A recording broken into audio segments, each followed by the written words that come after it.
Good morning. I'd like to welcome you to BlackUSA.News morning show. My name's Donnie Glover, and let me give you a little update on what's happening in the world. So I was reading this morning, we posted a story about the Walters Art Gallery, and who knew? Walters Art Gallery confronts, you just go to Be More News. Of course, we have stories also on BlackUSA.News. But Walters Art Museum confronts its history, shares new strategic planning goals. And long story short, the Walters Art Museum announced today a series of initiatives that examine the institution's origins and map steps to embed diversity, equity, accessibility, and inclusion. It seems as though inclusion is the new buzz term. The first initiative is a newly written history of the Walters that includes sections on William Walters, his son Henry Walters, their support for the Confederacy, and the ways in which they profited from racist labor policies. This is going to get real interesting. Over on BlackUSA News, there's another story that I have to share with you. It's about Paul Brock, and he was a founder of the National Association of Black Journalists. And we certainly want to send our prayers to the family. We have with us today a business owner. Her dad is a very dear friend of mine, Thomas Hardnett. We have with us Rachelle Hardnett, and she's the very fine owner of, bear with me, Rachelle. We're getting up there. Oh, help me out. I'm on the wrong daggone text. Oh, it's okay. I'm the owner of the Bomb Life Hair Studio. The Bomb Life. Now, how'd you come up with that name? That's catchy.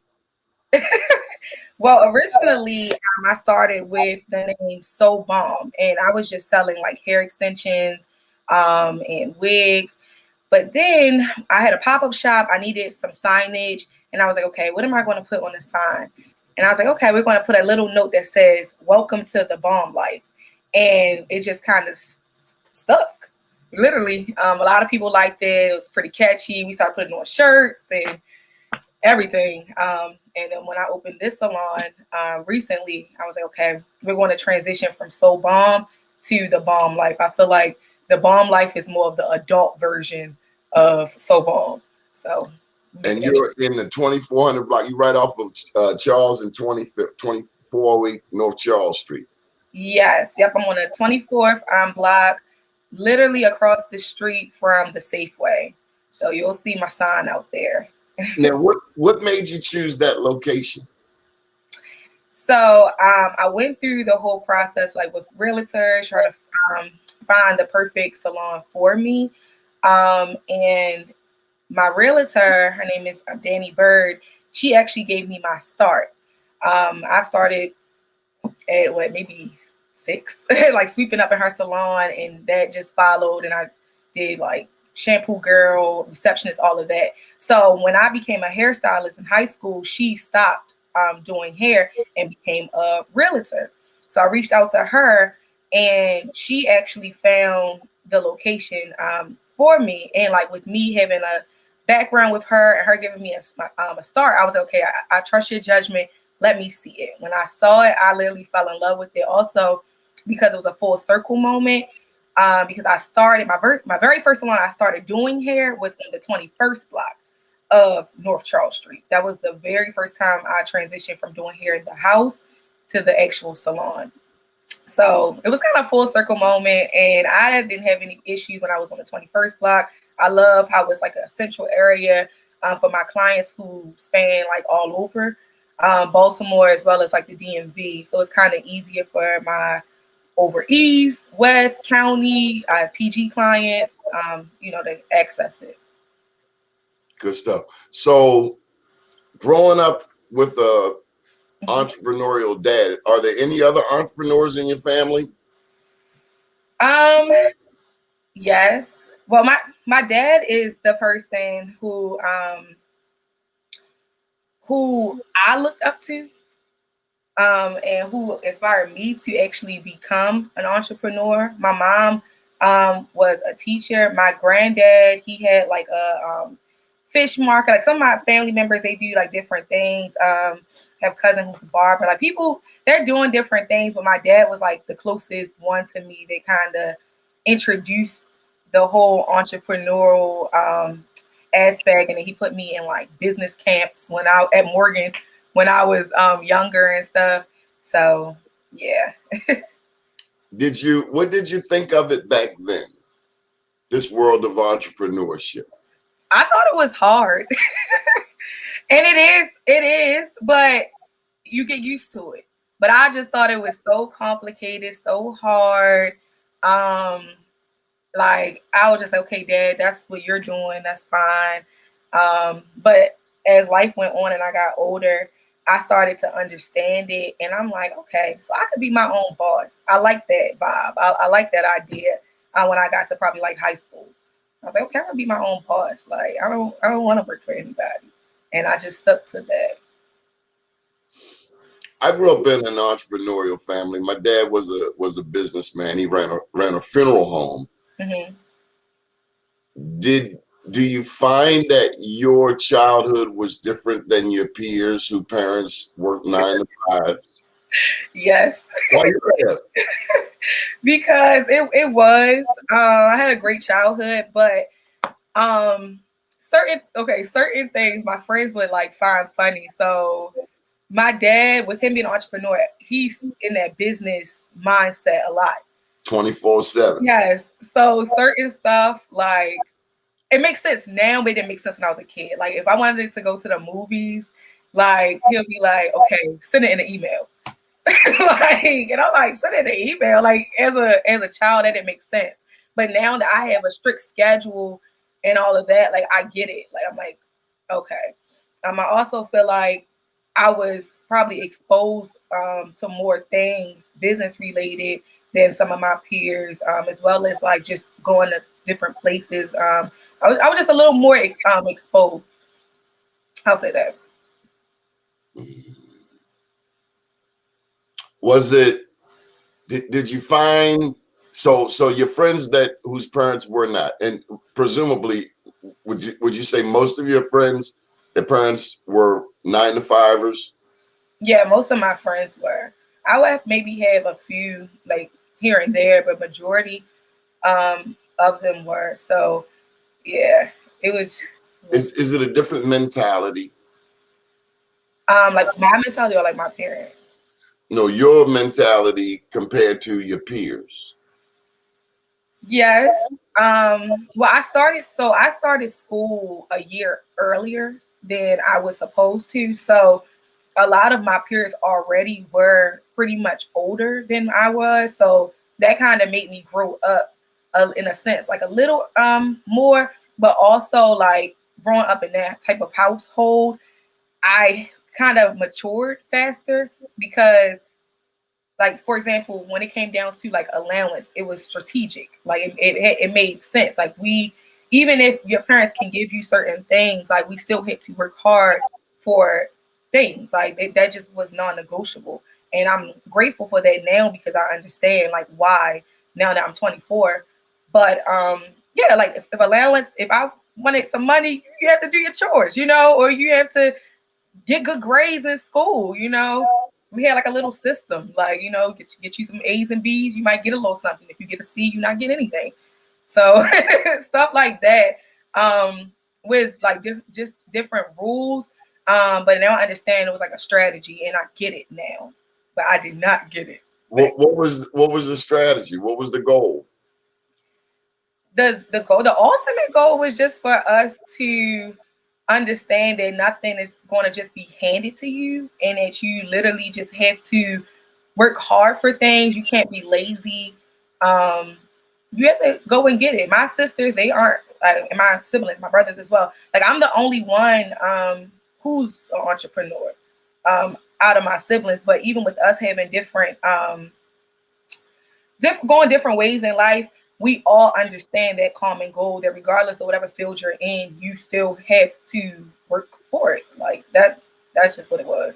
So, Rachelle, I gotta ask you, in this day and time, we have a lot of people who have the mentality that somebody owes them something. Mm-hmm. Grown people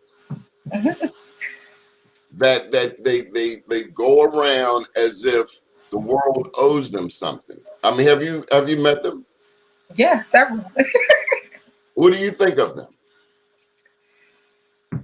I think that, well, I don't think that's a good mentality to have, but I also understand that it stems from different things, maybe childhood wounds or just different things. Like I understand, like when I see things like that, especially with like, well, I'm an adult now. I can call myself an adult now, but when I see it from like people who are older than me, I feel like they may have not dealt with certain things. Well, I understand that it's deeper issues. Like I'm pretty big with like mental health, and being able to reason with people because I'm a hairdresser. So people are like, I'm like the hood therapist. Here we go. Like they pour in so much on me every single day. I'm dealing with so much energies every single day, people's problems, and it's easy for me to see through it. Like I'm like, you're not really upset or you don't really feel that way, but it's something deeper inside that, or something that you didn't deal with or cope with, or yeah, like it's more to it than the surface level things that they're showing us. That's a heavy topic. We don't often want to talk about, but I'll tell you, I have as many therapists as I can find. Mm-hmm. And I'll tell you this, a friend, and I don't use good friend, bad friend, a friend can be a therapist, but the difference between a friend and a therapist is that therapist is sworn by law to confidentiality. Mm-hmm. And that's kind of where some friendships go astray when somebody go running their mouth. Exactly. But I also learned that if the therapist does not have a therapist, get a new therapist, because it's about releasing and relieving the stuff that's on it. A therapist also helps us to digest life. Sometimes, a friend of mine, we were talking yesterday, so many things that come at us all at one time. Mm-hmm. And often, especially in the middle of COVID, we need somebody to talk this out to so we can kind of like get a grasp of what's going on. How are you dealing with COVID? Is that stressful, challenging to you? So my outlook on COVID is actually a little opposite. COVID was probably one of the best things that happened to my brand. And I'm thankful for that because I'm well aware of how it has affected a lot of my friends, my family, peers, coworkers, my old coworkers. So I'm well aware. But in terms of myself, it helped because first of all, we had to leave the salon. The salon, salons were closed originally this time last year. So I was out of work for probably 3 months. And doing hair as a hairstylist, that was like basically my main source of income because I do have a pretty large clientele. However, I got into the whole e-commerce thing because What? e-commerce. Okay. Mm-hmm. Because like I said, I sold hair already, but I was like, okay, we got to find a way to make this work. The pivot. So COVID, right. So COVID made me like dig very deep and get very creative on how I was going to like, I guess like live my life, and survive. So I started with masks. I started with the logo, The Bomb Life, and I had them on masks because literally everybody had to wear masks. And this was when people were like, I'm gonna wear a mask, I'm not gonna wear a mask. People had bandanas, scarves, and stuff. It wasn't too mandatory. I was like, I'm hopping on that. We about to have to wear masks. I see it. I'm about to get some masks made. So I went, found a couple vendors. They made me some masks and I put them on my website. This was my very first time selling a product. I sold hair, but that's normal. This is my first time selling an actual product. Had it in a cute little wrapping paper and all of that. Put it on there. I sold out in 48 hours. When that happened, I was like, okay. 1, people see me. 2, people supporting me. And 3, I can do this. I'm like, okay. The confidence. What can I do? Yeah. I was like, okay, I can do this. Okay, so that sold out. I was like, all right. So then I came out with like bonnets and then satin wraps. One thing about me, I'm gonna make it consistent with hair. Like it still gotta make sense. I'm not going to start selling dinners or I'm not going to do that. Within the brand. Right. So, and then it just helped grow my brand. So as soon as I know it, I started having products, and these products have my logo on it. And I'll be out and I'll see somebody with my mask on or with my bonnet. A lot of people wear my bonnets or my satin wraps. And I'm like, wow. And they were really pushing it. And I was just word of mouth. And then, millennials, if they see one person with it, they want it too. So that was like the start of COVID for me. And then when we got back into the salon, I'm thinking, okay, it's gonna be slow. I understand everybody's hit everybody hard. No, women gonna pay for what they want to pay for. Women are not going to look crazy. They want beauty survives anything. Beauty products, makeup, hair. Beauty survives anything. Yep. And that's when I was like, okay, I'm in the right field. So instead of it being slow, it increased. And now it's at the point where I'm like, I got to cut my clientele off eventually. I'm at 18. I have over 1,800 clients. They're not all consistent clients. Probably about like 500 to 600 are my consistent clients, but I've serviced in my database system over 1,800. Once I get to 2,000, I'm done. I'm cutting it off because now I'm transitioning to more of like the owner, side of the hairstylist. But that was COVID for me. COVID. You won't turn it away. You'll refer them to someone. Yes. And that's why now, like I'm opening the salon, and I have, handpicking like great stylists to be there, so that I can't service all them people, so we can spread it and share. That's fine. Wow. It was great. I got a lot of things accomplished on top of back to like the whole mental thing. Like I feel like I found a better sense of myself as well, of like who I want to be, because I graduated, went to Morgan State. I graduated I'm about to be 2 years out now in June, I believe. No, May. But my identity was a student for so long. So now I'm learning Rachelle as Rachelle, the business owner, even more now instead of being a student. So what advice would you have for aspiring entrepreneurs? Okay. First things first, nothing gonna happen overnight. So consistency is key. I'm gonna say this. It could happen overnight, maybe not the first night, but it possibly could. But consistency is key. Being professional is key. One thing my dad tells me is everything is 80% business and 20% talent. So if you're in a service-based field or whatever your talent is, great. I'm sure you're the best person in the world, but if you don't have that 80%, it's going to come tumbling down. And like that's common with a lot of hairstylists. Also, you're going to be your biggest cheerleader. You may be the only person cheering for yourself for a while, but eventually the crowd will cheer. Don't look for your family and friends to cheer for you. Thank God my family and friends supported me, but that's not going to always be the case. So identify your target audience immediately so that you know who you need to be selling and promoting to. Sister, you talked about family. Let me tell you. Them Negroes. You had to put the glasses on for this. You're right. Keep going. I found I have to constantly educate our people about what I do.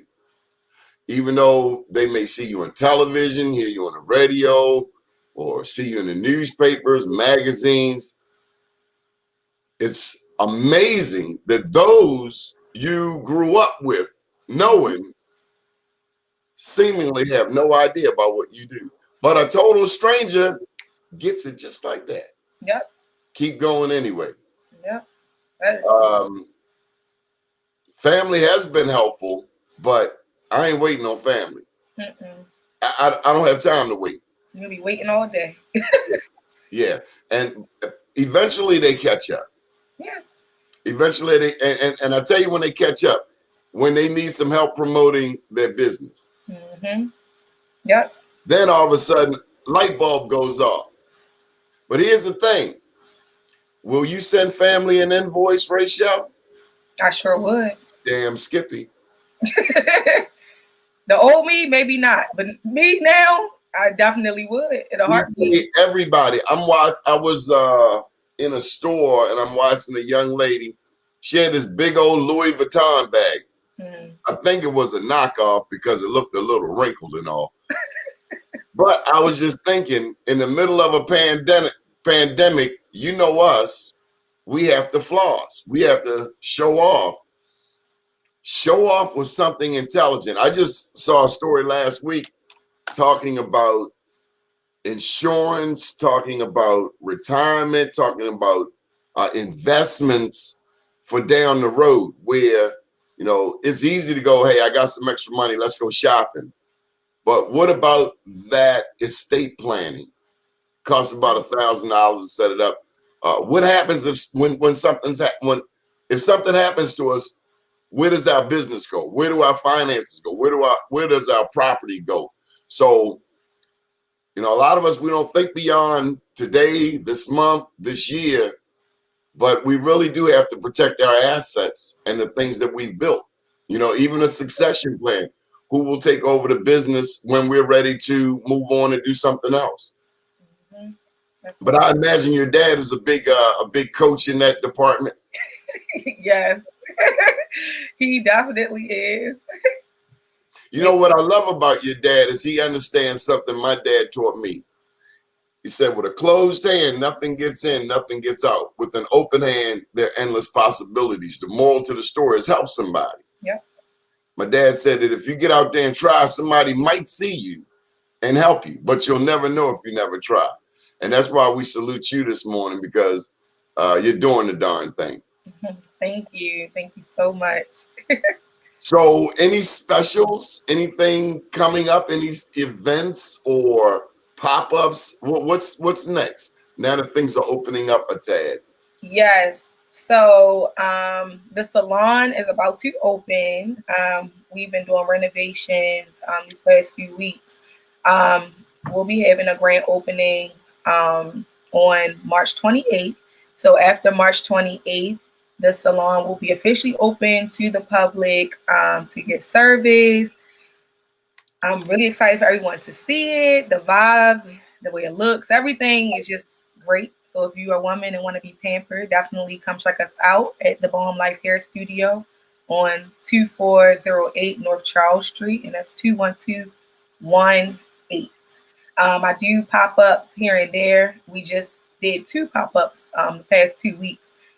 So I'm taking a little break from the pop-ups, and then eventually we'll be back in April. Pardon my slowness. What is a pop-up? So pop-ups can be different things. But for me, a pop-up is a pop-up shop. So that's when you get a space. A bunch of like entrepreneurs who have businesses are able to be like present, like actually you can see them, touch them, because so many of us are like, I don't want to say hiding on social media, but we are on social media and we become social media friends. So when you go to a pop-up, now you are able to put the face to the brand. You're able to see like their booth or their table or tent, like how it's set up, to see like the vibe of their brand. And that's just something that I really make it my business to do, because yes, I do live a pretty busy life, but at the same time, I feel like just community outreach is very important. So just being in the community, supporting other businesses. A lot of these businesses are Black and they're young. So I'm supporting their business by paying a vendor fee or a table fee, to be at their pop-up. They profit, but then I also profit because I get to sell my products, and you also get to meet me and get to meet my team and just really be able to put everything together, the face to the name. I have a question for you. What's going to replace the hair shows of old? What will happen with that? Remember Bronner Brothers, they be down the Hyatt Regency or the Convention Center, the hair shows, the fashion shows, the training, the education. Will they happen again? Yeah, so right now they are more so virtual. The last time I checked, they were last year made it virtual. So they are still going on. And these shows are actually still well alive. However, they condense like as far as the locations. So Bronner Brothers is in Atlanta. I believe it's typically they do one in the winter and one in the summertime. And that's something that with my new salon, I want us to get back into. And I told like some of the people that I've been interviewing, um, we're doing the shows. We're going back to the roots because those shows are great ways to learn and just be around the atmosphere and just I don't know. It's just so much better. But I guess also another thing that's kind of replacing this, two things replacing it. One are beauty expos. It's just like the show, but instead of narrowing it down to hair, they're now doing makeup, lashes, so makeup, lashes, brows, all of that good stuff. And then the other thing is classes. A lot of people, a lot of stylists, makeup artists are having their own classes. I've also had my own classes as well. Instead of you having to travel to another state to get that information. So, Ms. Hardnett, we thank you for joining us. I do want to introduce you to these very fine gentlemen. The one over here on the left is Mr. DeShields. He's a business lawyer, corporate lawyer. Do you know her dad, Thomas Hardnett, Mr. DeShields? That name sounds very familiar. He worked very closely with Mr. Henry Baines. I know you know him. Yes. Henry That's Baines. where I remember the name. Okay. And then we That's also where I remember the name. And then we also have Rachelle Ervin Reid. Now, he's from Baltimore, Cherry Hill, but he moved down to Prince George's County.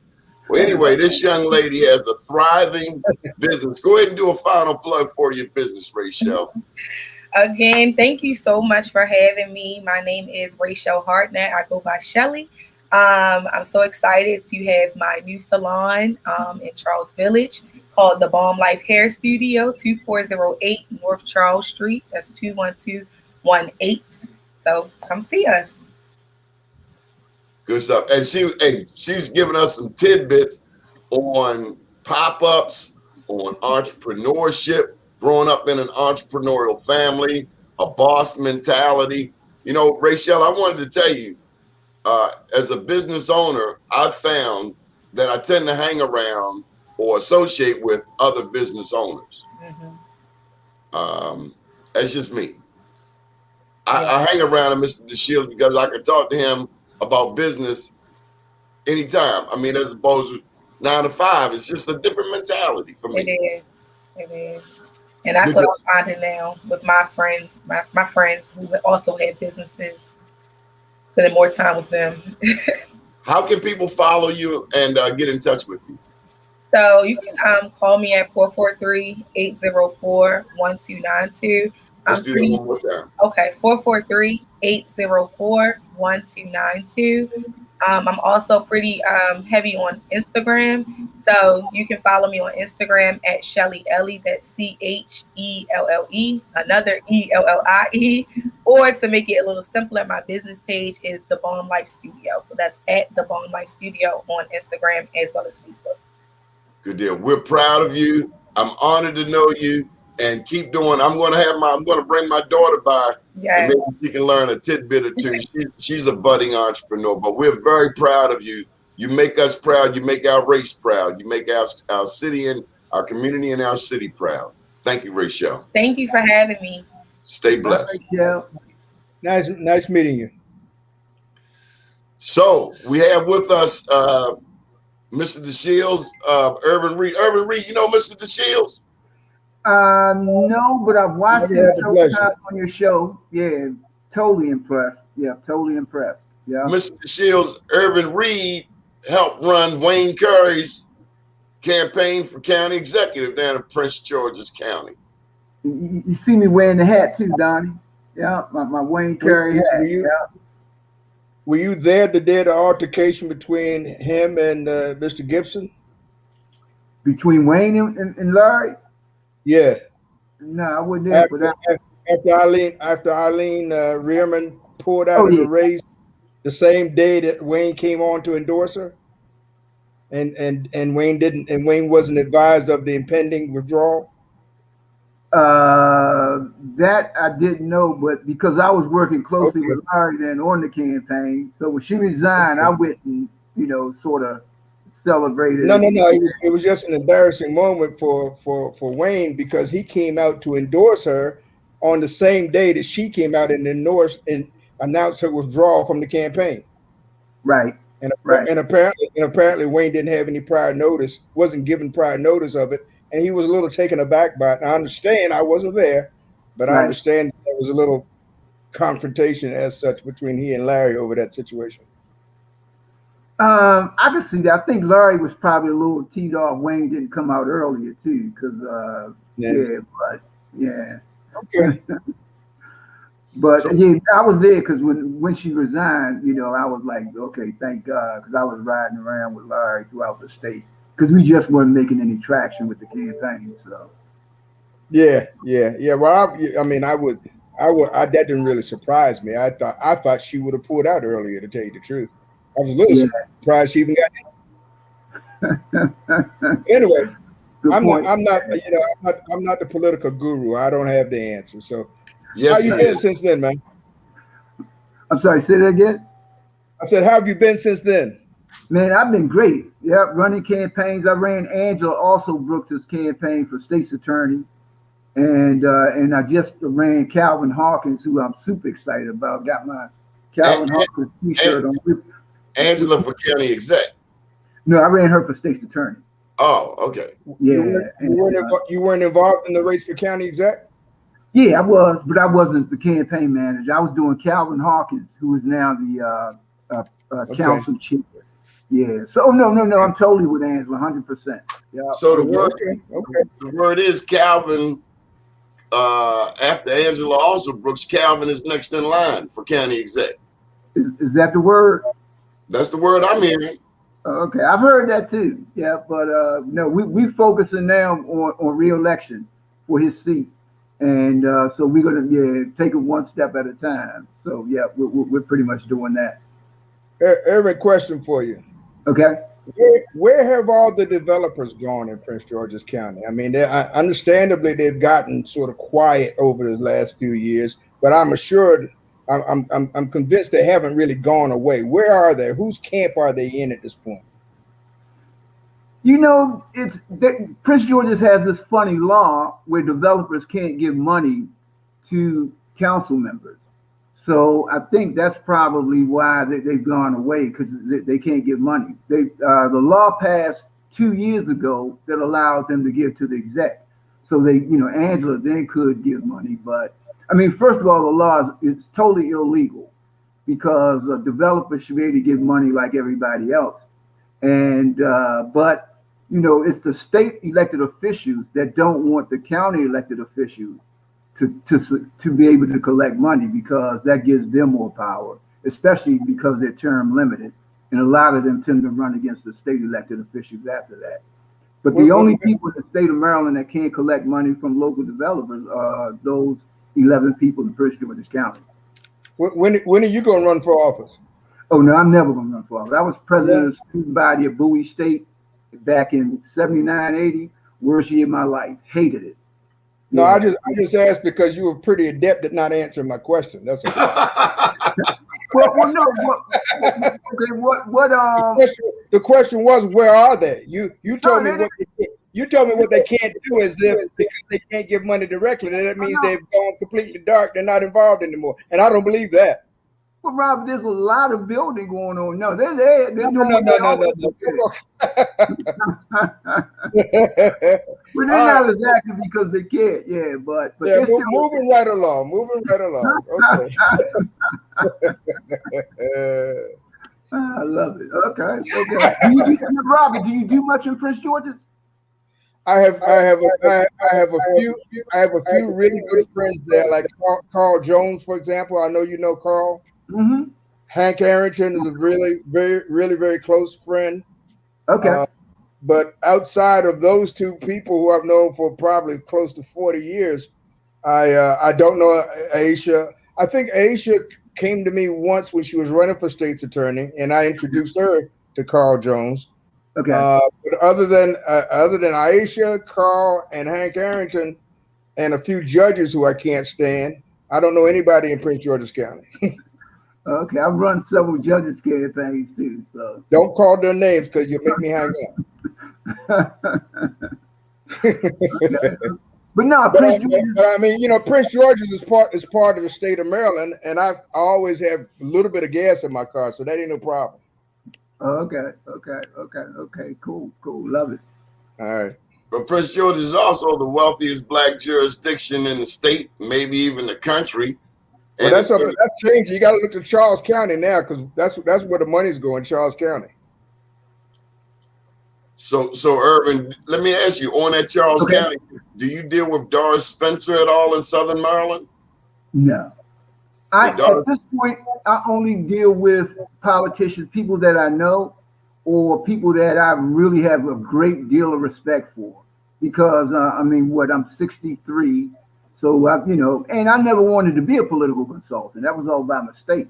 So now I only do people that I really have, it makes sense for me, or people that I know. Calvin Hawkins, who I ran, he and I went to Bowie together. I was best man in his wedding. So that's why, I'm totally with Calvin. But if you're not a friend, at this point, I'm a little disenchanted in a lot of our elected officials. So, yeah, so right.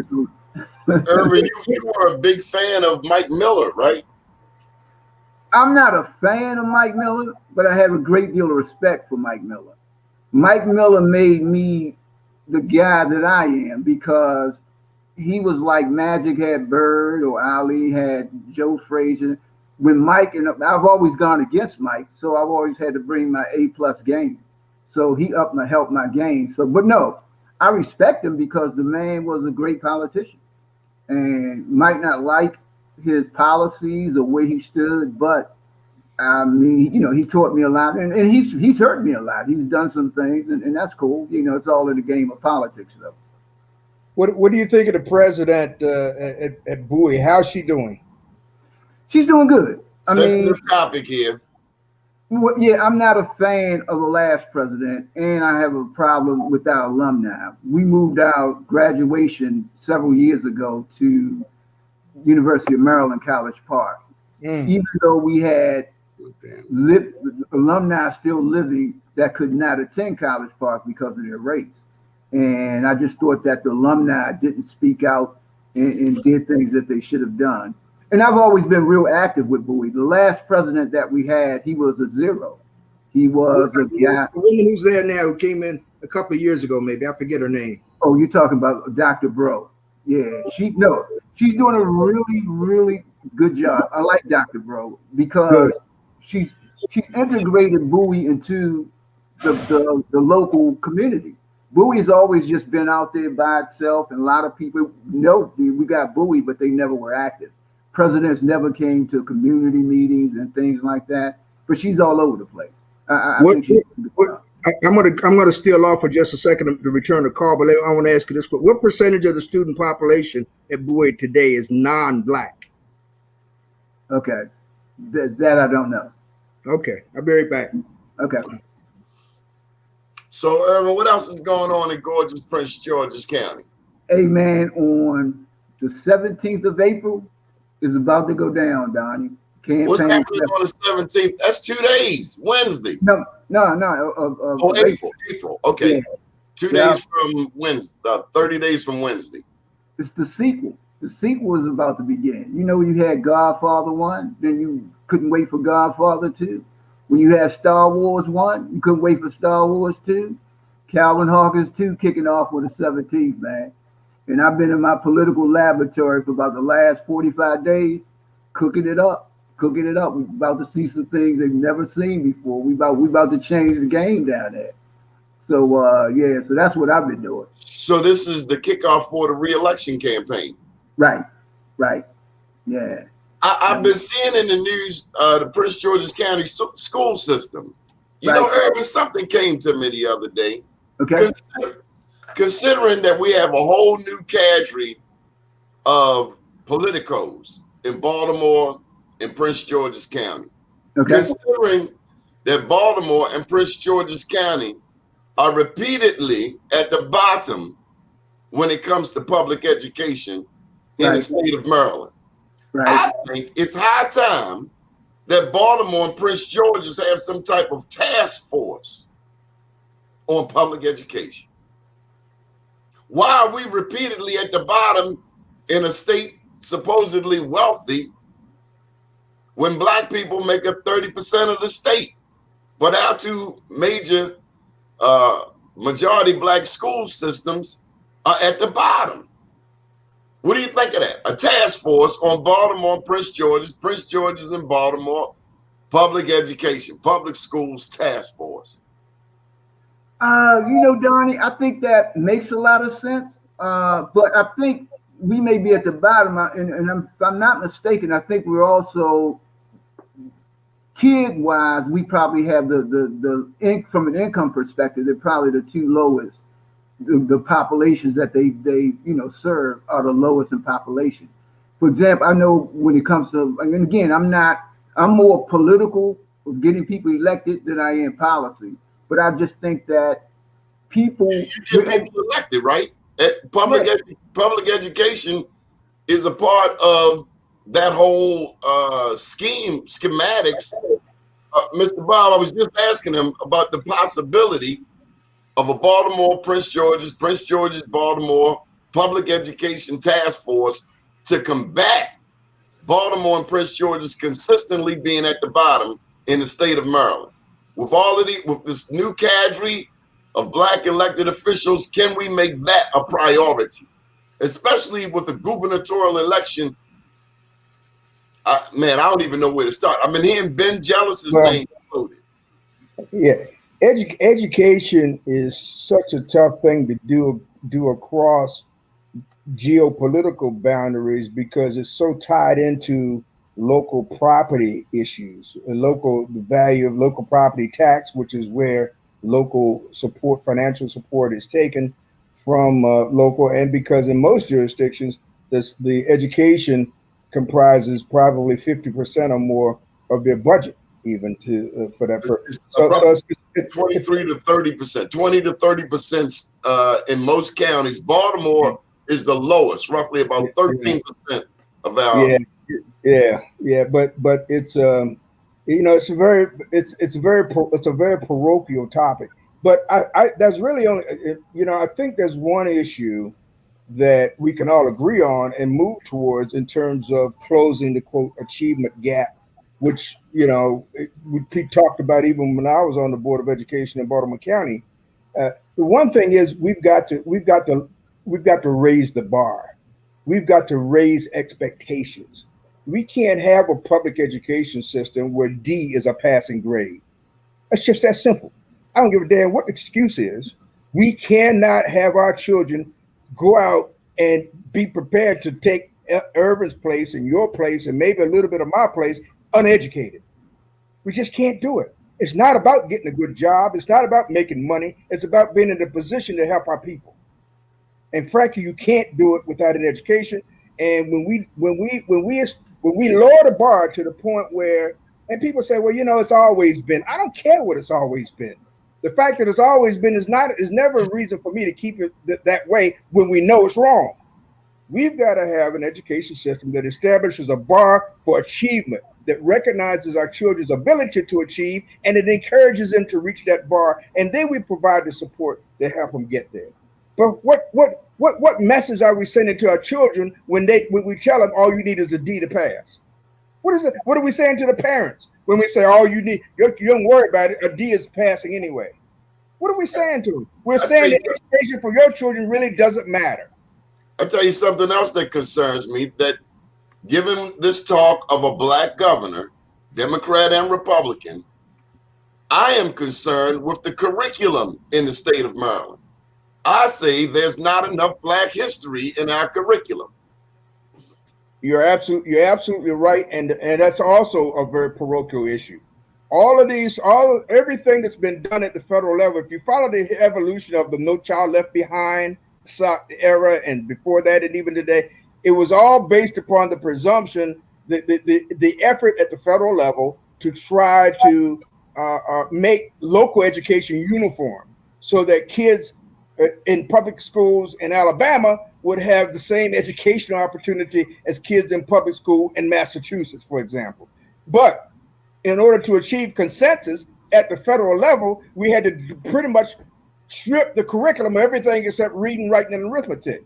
When it got down to the issues that taught kids about who they are, like history, when it got down to the issues of teaching kids that they should support and have pride in their background, like cultural stuff, all that stuff was stripped because the representatives from the Alabamas and the Marylands and the Massachusetts said, "Oh, wait a second, we can't reach agreement. We cannot have an education program that deliberately teaches Black kids the truth about, for example, slavery in this country. We cannot have an education system that deliberately and intentionally teaches Black kids that life started with Black folk. That on the streets of Timbuktu, when people were reading Aristotle, some people were still trying to figure out how to make a bathroom operate. So I mean, an educational system, that's the system we need, and that can only be mandated at the local level. Now, how do they keep the local level from doing it? They by the financial strings. If you don't adopt our No Child Left Behind mantra, if you don't adopt the educational platform and protocol that we had developed at the state level, then we're not going to give you our money. Well, you know, Donnie and Aaron, I come from an era where money didn't mean all that much. You know, I never knew what an indoor bathroom was till I went to college. Okay, I never knew what having my own bedroom was until I bought my own house. Okay, we didn't have money. But and I never sat in the classroom with a black student until I was in law school. Okay, wow. Right. So we did okay on our own.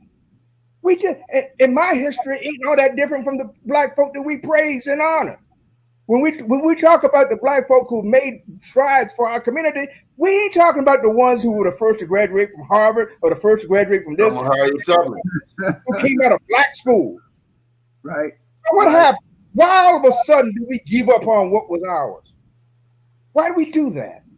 But that's irrelevant now. The point is, we got to go back to that. We got to get back to our own roots. Mr. Reid, let me just tell you, for history's sake, Mr. DeShield is from the Eastern Shore of Maryland. Yeah. Okay. Very proudly. A lot of friends from Eastern Shore that went to Bowie. Yeah. A lot of my class. I was the last class to graduate from what was then Salisbury High School. That was in 1966, and I cried like a baby when they announced that they were going to close that school and make it a Vo-Tech Center in the name of integration. Wow. You know what that did to me? All those years when I was waiting to come to my homecoming, wearing my sweater with all my letters on it from football and baseball, and struck my stuff in front of them young girls as cheerleaders. I never got to do that. I never got to march in the homecoming parade so that the kids who were there could say, "Hey, he's one of our alumnus. Look where he is." I never got to do that. I never got to experience any of the joy and thrills of being able to go back home and say, "This is where you can go. Your life can take you in this direction." I never got to do that to kids who followed me, to my own brothers and sisters. I never got to do that. Wow. Now, Mr. DeShield, you may not know this, but Ervin Reid is a noted mathematician. Okay. You know why I love shows like this and listening to people like you, Robert, is because I never understood why history made any sense. I have 2 D's on my college transcript, History 101 and History 102. But then when I graduated, got involved in politics, I love history now. And I had a great math teacher. That's why I'm a mathematician in the 4th and 5th grade. She was just unbelievable and made me fall in love with math. And again, math, and Donnie knows my passion now is teaching kids that look like us how fun math could be, because when you put an X and a Y, it makes no sense. It makes sense to me because, it's you draw, it's art. You know, I can sing because I can do math, things like that. So that's my thing, to just make it interesting and let people know. But Don, you had said something about history and all of that. To me, why I'm not excited about politics now, and to me, our greatest problem is we don't have black media, that we are now listening to other media than black media, we're not getting the truth. And shows like this, where, you know, where we need people to speak up.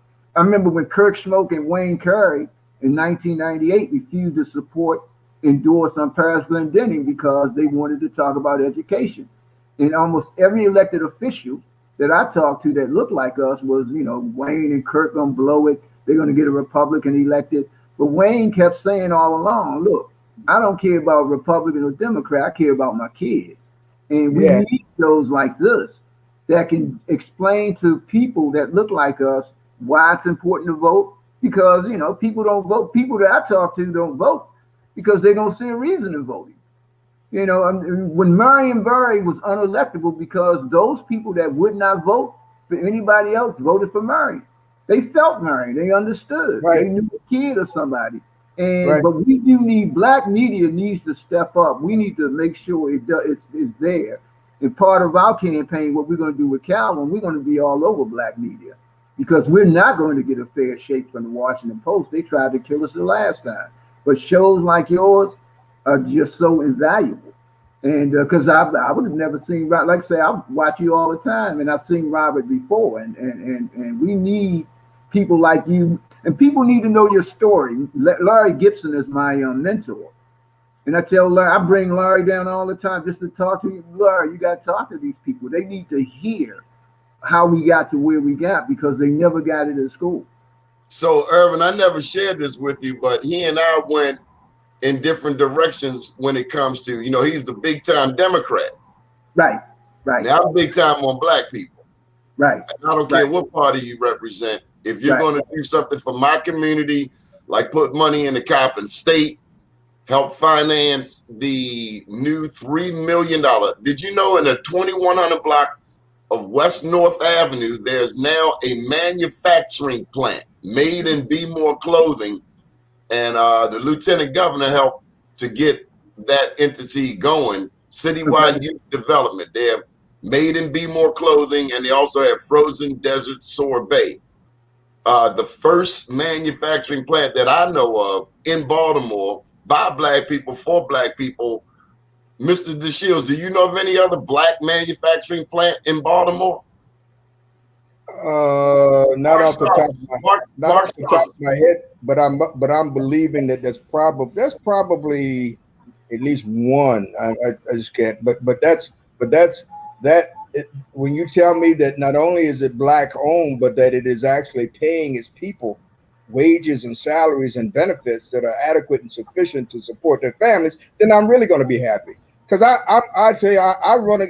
go against the grain here. I am absolutely not interested in creating more black millionaires. Why?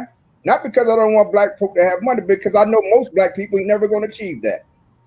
Most black people, just like most people in the rest of the world, are only going to get what they can earn and reflect it on a W-2.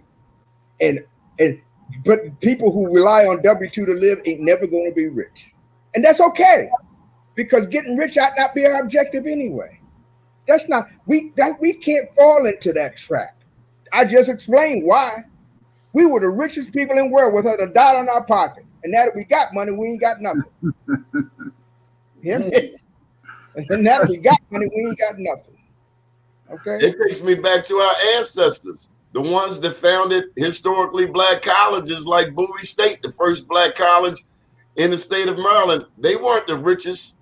They came many times fresh out of slavery.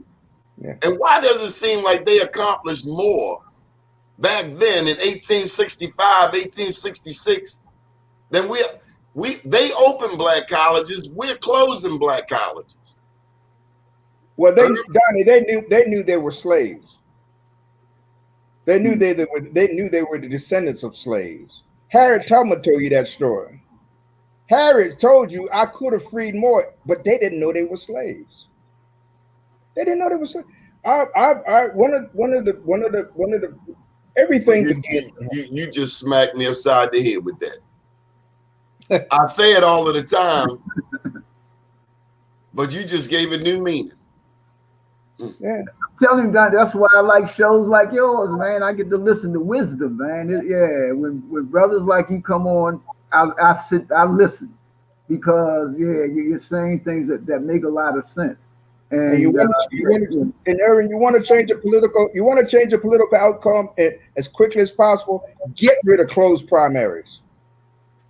If you want to, closed primaries are the modern day Jim Crow. Okay. Closed primaries what dilutes black strength, because we automatically divided between Democrats and Republicans. The issue has never been whether you're a Democrat or Republican. It shouldn't have been. It should have been for us the same as for everybody else. What you gonna do for me? Yeah. What have you done for me? Why should I trust you to do something for me? Don't tell me what hat. I don't care what hat you had on coming in the door. I care about what's in your head under the hat. More importantly, I care what's in your heart. And that don't have labels. It's just a heart. So let me ask you too about this governor's race coming up. There are certain names that have been touted. Ben Jealous, Peter Franchot, Johnny Ochesky, Angela also Brooks, Wes Moore. On the Republican side, I'm hearing Boyd Rutherford, Michael Steele, also Curly Schultz is potentially lieutenant governor. Any thoughts on next year's gubernatorial election? Come on, Ervin. Well, I mean, I'll be honest with you, Donnie. I hadn't really thought about it much because of the, my own races. Because Prince George's is like wide open. That Mike Miller is no longer around, the president of the Senate. Who ruled Prince George's County for the last 30 years. He's gone. So Prince George is like the Middle East. So there are a lot of races that's going to be taking place. People now feeling, so there's going to be a war down in Prince George. It's real interesting. And so I hadn't paid much attention. Obviously, Franchot was out there, so he's really the only one that I'm really paying attention to now. Did Mike Miller have his foot on people's necks down there?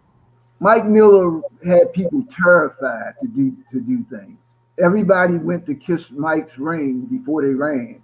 And and he was real about it. I mean, like I said, I respect him. The man, he ran a tight ship. And that whole ticket system, again, I've done Baltimore, Prince George's, I've done other places in the country. I've never seen a ticket like in Prince George's. And if you didn't get on a ticket, your chances of winning was slim to none. And so now he's gone. So now people that have been on a ticket who ain't used to really fighting have to now get out there and fight. And people who've been fighting but couldn't beat the ticket, they're going to have a much better shot. So I've been concentrating on how we do what we got to do with Calvin and get him up and some other folk to go along with him. Because we just don't have people that frankly, like Robert was saying that they democrated us and they were, they just follow the ticket. They follow along. As you were talking, Harriet Tubman came to mind, but also B. Gaddy. Here in the city of Baltimore, B. Gaddy won the city council without the support of the machine. Are there any candidates in Prince George's historically who made it into politics without the machine? Oh, Wayne Curry.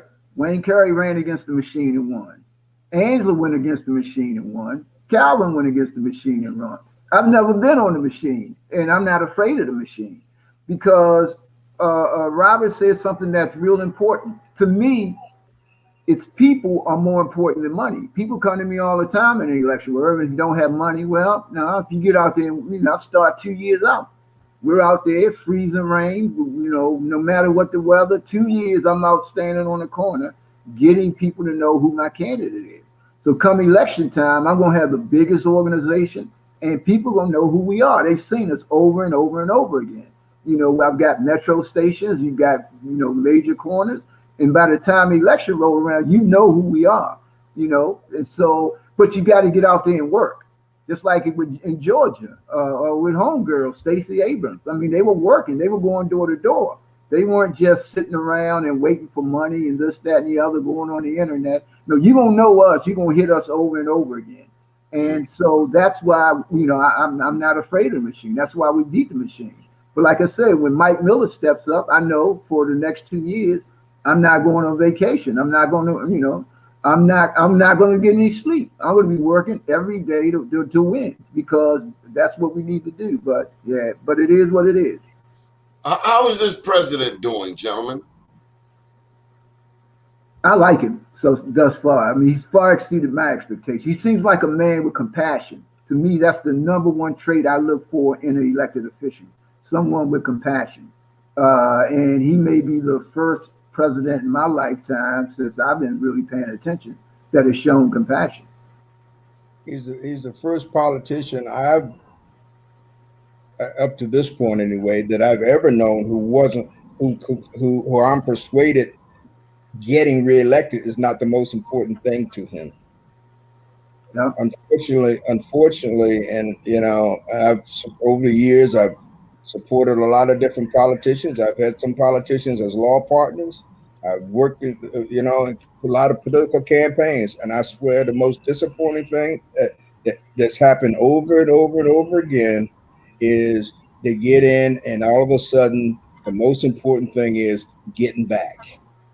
And see, if there's one, my grandmother told me, or showed me, really, because she lived it, she didn't speak it. My grandmother told me, if somebody loves you, there's only one test for that, and that is how much they're willing to sacrifice for you. Nothing else matters. There can't be no love without sacrifice. It just doesn't exist. And so if your job, if your position, if your political, if knowing whether your vote, who's going to support you is most important to you, then when you get what you want, you're going to leave me. You can't love me if that's what's important to you, because there's no sacrifice. There's no sacrifice in that. There's no sacrifice in that. So I like Biden too. I think he's not worried about getting reelected. I think he honestly wants to do what's right. I really do. I don't like where he necessarily draws the line on every issue, but I'm okay with that. I tell people all the time, you don't even supposed to fight every time you hear the bell ring. You got to wait for the bell for your bell. Mr. DeShields in the Washington Post, it says Biden's push for equity faces critical tests amid strategies to open schools. You saw that article. Yeah, what they're talking about, there's $130 billion in there that's going to local schools that Biden wanted specifically to fund an equity program, that they wanted earmarked for local school programs that were specifically created to close the achievement gap, if you will. Now the money is still there, and that was all going to be managed and overseen at the federal level. In other words, your local program to get the money, it was going to be in the form of a grant. You had to apply for it in the form of a grant, and your program had to be approved. Well, as I said, education is a very parochial issue. So he got a lot of pushback from both Democrats and Republicans that was exercising, that was too much federal control over that. So the money is still there, but now it's up to the local boards of education, and the commitment or the goal of using it for diversity is still a requirement, but now it's up to them, without having to seek federal approval, to develop the programs for implementation. Ervin, you're a big fan of the Washington Post. Any thoughts? I hadn't read that article, but yeah, no, if it's in the Washington Post, first thing I always do when I read a Washington Post article is figure out who wrote it, who's the author, and the reporter. And then I'm going to look both ways. Like I say, when I don't really do the Washington Post much, that's probably why I haven't read that article, because I very seldom read it. But yeah, so no, but I would have to figure out who wrote it first, because I've been on the opposite side. Several articles about myself included that just totally weren't true. So, well, we have a similar scenario here in Baltimore. We're faced with the Baltimore Sun. They are often in cahoots with Channel 11, Channel 13. And then you have, of course, Fox. And Fox has been running lately with this 0.13 GPA of a student. And that's really captured. No one knew it. They brought it to the attention of, well, they may have known it, but they brought it to the forefront and has made the city council respond. Yeah, it was not just the 0.13, but the 0.13 made him almost at the top half of the class. That's the average grade point average of a kid in Baltimore? That was a student grade point average. And with a 0.13, he almost was in the top half of the class. Wow. Yeah. Man. Yeah. Now, I will say this, though. In '89, I quit my job. I was in corporate America, corporate sales, and didn't know what I wanted to do. So I went back to Cherry Hill Junior High to substitute. And there was no learning going on in '89 in Cherry Hill Junior High. So I could see that in that school. I don't know citywide, but there was no learning going on. And I had my own. Why was that? Because I think just it was easier to basically pass kids along than to teach them. And I think the system wanted to be easy, which was awful to me because I think I got one of the best educations ever growing up in Cherry Hill. I mean, I had great teachers, but I also we took gym every day. I had a library with a librarian. I can go borrow books. If I wanted to play an instrument, I could go around and grab an instrument and learn how to play the instrument. And schools now, there was no gym every day. It was like once a week. You had no clubs to go to. I mean, there was no money in the school. Well, I don't understand that. We had the Maryland State Lottery in '73. We had O'Malley's Table Gambling and Slots. The number one issue consistently promoted, going back to '73 in the lottery, was education. New football stadium, new baseball stadium. But we got classrooms with icicles. I just don't think education is a priority, especially in Prince George's County. Prince George's County has something called TRIM, the Tax Referendum Initiative of Maryland, that basically when the school system started to turn black, white people made this law that in order to put money into the schools, you had to go take it to a vote and, to raise people's taxes. And that never was going to happen. And as opposed to getting rid of that, Wayne tried to get rid of it. Wayne, he ran a campaign, spent $400,000 trying to educate people, but it wasn't enough. But the state legislature could go ahead and change it, at any time they want. But again, Miller wasn't having it, so they weren't having it. And but I mean, what I learned during that campaign, going door to door talking to people, especially in Prince George's County, a lot of black folk, they had their kids in private school, and they told me point blank, those aren't my kids.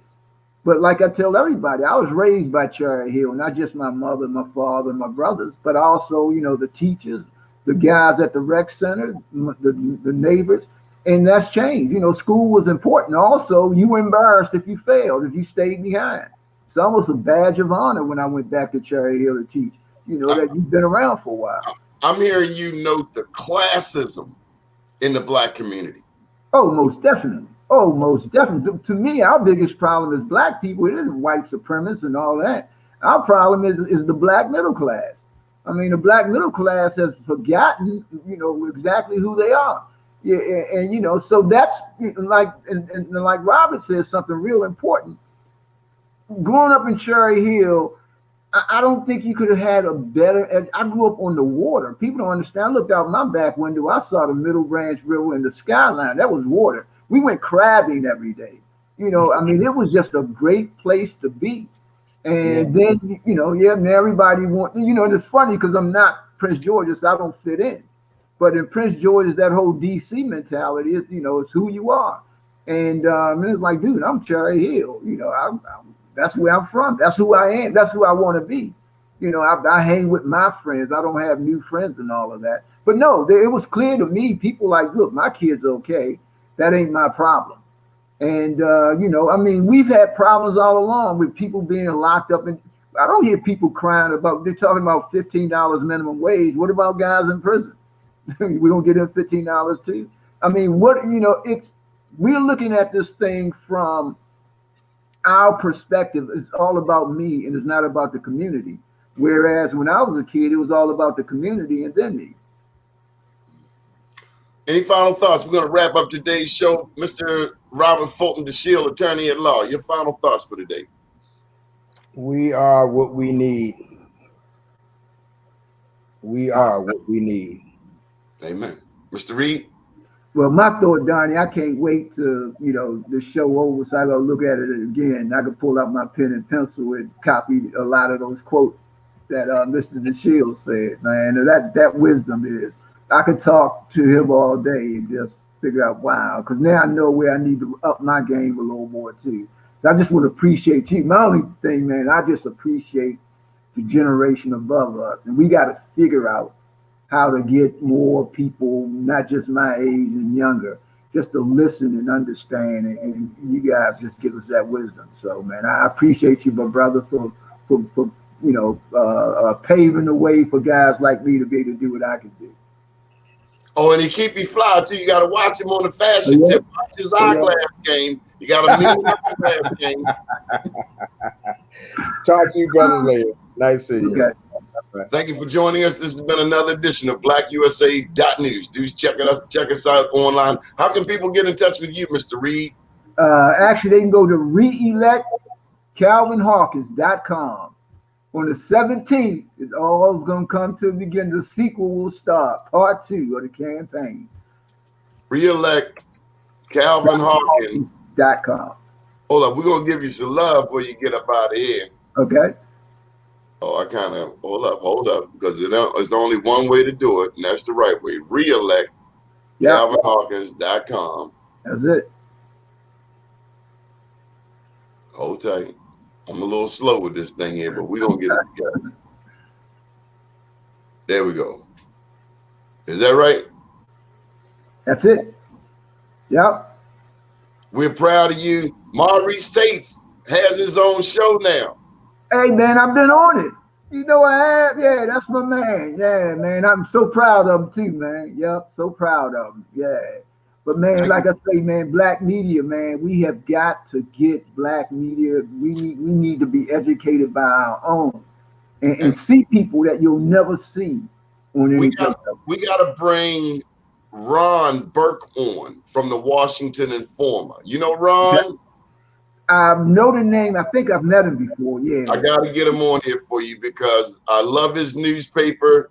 He covers Prince George's in Washington very effectively, very thorough. Big fan of Marion Barry. I remember when Mr. Mayor released that book, just before he went home. But we were in a church over in Southeast DC, and Mr. Burke made sure that I knew all about it, and I was there. I'll never forget that day. They honored Mr. Barry, Mayor for Life. They honored him in such a magnificent way, right there in Southeast, big old church down there. And you could feel the love. DC loved that man. Southeast in particular, they loved him. They loved their leader. They didn't need nobody to endorse nothing. Right. Yeah. Yeah. Now Marion was it. He was for the people. And that's why I love Calvin, man. Again, Calvin, his father was one of Marion's drivers. He was real tight with Marion, just like he was real tight with Wayne. And Calvin is that guy that, so no, that's why I'm excited, man. It's hard for me to go to bed at night because on the 17th is on. Well, do send us up. And this is the 17th of April. 17th of April. We got 32 days roughly. A month and 2 days, something like that. Yeah. Okay, love and respect you. Thank you for always being there for me every time we give you a call. Okay, my man. Thanks, Don. Always a pleasure. Keep watching BlackUSA.news, the voice of our people. Up today, down tomorrow. Do your day and everything will follow. Nothing to it but to do it. I got to do it regardless of how I feel. I am somebody. I am my brother's keeper. Good morning, BlackUSA.news.